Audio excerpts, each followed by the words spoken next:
What is this item of railway equipment? I will give you 10 seconds before I will give you the answer.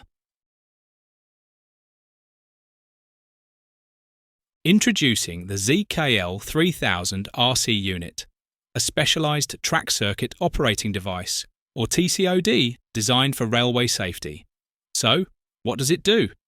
The ZKL 3000 RC unit is installed on a railway track to simulate the presence of a train by completing the track circuit. This sends a signal to the railway's control system, indicating that the track section is occupied. Why is this important? It's a critical safety measure, especially during maintenance or inspections, as it prevents other trains from accidentally entering the designated area.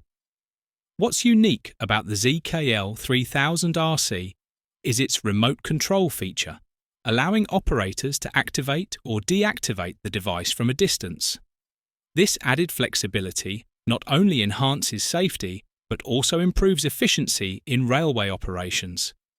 The ZKL 3000 RC is a powerful example of how technology keeps our railways safe and dependable.